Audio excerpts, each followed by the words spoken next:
പെൺകുട്ടികളുള്ള മാതാപിതാക്കൾ ശ്രദ്ധിക്കണം. പെൺകുട്ടികളെ നല്ലവണ്ണം പഠിപ്പിക്കുക, ഒരു നല്ല ലക്ഷ്യത്തിലേക്ക് എത്തിക്കുന്നതിന് അവരെ പ്രാപ്തരാക്കുക. നല്ല ഒരു ജോലി സമ്പാദിച്ചതിന് ശേഷം മാത്രമേ അവരെ വിവാഹത്തിലേക്ക് നയിക്കാവുള്ളൂ. വിവാഹ ജീവിതത്തിൽ അവർക്ക് പല പ്രശ്നങ്ങളും ഉണ്ടാവും. അപ്പം അവർക്ക് അവരുടെ ജീവിതമൊക്കെ വിവാഹത്തിന് ശേഷമുള്ള ജീവിതത്തിൽ മറ്റുള്ളവർ ഇടപെടാതിരിക്കുന്നതാണ് ഏറ്റവും നല്ലത്. അങ്ങനെ പല പ്രശ്നങ്ങളും ഉണ്ടായി സ്വത്തിനോടുള്ള ആർത്തി കൊണ്ടും മറ്റുള്ളവരുടെ പ്രേരണ കൊണ്ടും ഒക്കെ ഭർതൃഗ്രഹത്തിൽ നിലനിൽപ്പില്ലാതെ വന്ന് ആത്മഹത്യ ചെയ്തവരാണ് ഉത്തര, വിഭജിക, വിസ്മയ എന്നിവർ. ഇതെല്ലാം എടുക്കാൻ പാടില്ലാത്തത്ര സ്വത്തും കൊണ്ടാണ് പോയത്. അവർ പിന്നെയും അവർക്ക് നൽകുകയും ചെയ്തു, പണം നൽകുകയും ചെയ്തു. മാതാപിതാക്കളോട് എനിക്ക് പറയാനുള്ളത്, പെൺകുട്ടികളും ആൺകുട്ടികളെപ്പോലെ സ്വയം പര്യാപ്തരാണ്. അവരും അവരുടേതായ ജീവിതം നോക്കണം.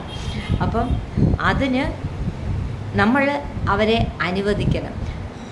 അതുപോലെ ഭർതൃഗ്രഹത്തിൽ എന്തെങ്കിലും ബുദ്ധിമുട്ടുകളുണ്ടായാൽ പെൺകുട്ടികൾ മാതാപിതാക്കളോട് പറയണം.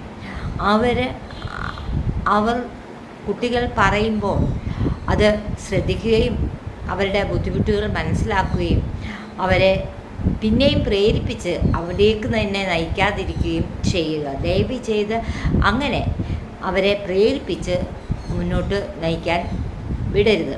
ഇത് ലോകമെല്ലാം മാറിപ്പോയി, കാലം മാറിപ്പോയി. പക്ഷേ നമ്മൾ പഴയതുപോലെ ആരും ഒന്നും പറയാനില്ല.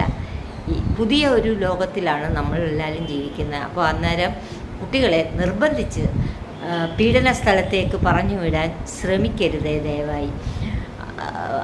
കുട്ടികളാണെങ്കിലും ഒരാളുടെ ഇതുകൊണ്ടോ അല്ലെങ്കിൽ മറ്റൊരാളുടെ ഇതുകൊണ്ടോ നശിപ്പിക്കാനുള്ളതല്ല നമുക്ക് കിട്ടിയ മനോഹരമായ ജീവിതം. ആ ജീവിതം നമ്മളാണ് മനോഹരമാക്കി തീർക്കേണ്ടത്. അങ്ങനെ ഒരാളെ വിചാരിച്ച് നമ്മുടെ ജീവിതം നശിപ്പിക്കാൻ ശ്രമിക്കല്ലേ നിങ്ങൾ. അങ്ങനെയായാൽ ആർക്കും നഷ്ടപ്പെടാൻ ഒന്നുമില്ല, നമുക്ക് മാത്രമേ നഷ്ടപ്പെടാൻ ഉള്ളൂ.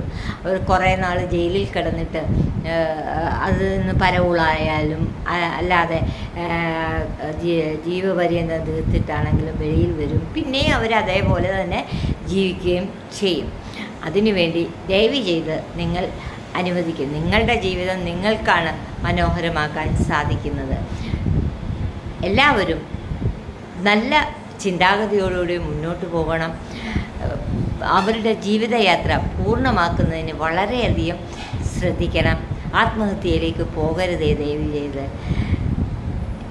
എല്ലാവർക്കും നല്ല ദിനങ്ങൾ ആശംസിച്ചുകൊണ്ട് ഇനിയൊരു വീഡിയോയുമായി വരുന്നവരേക്കും ടാറ്റാ, ബൈ ബൈ.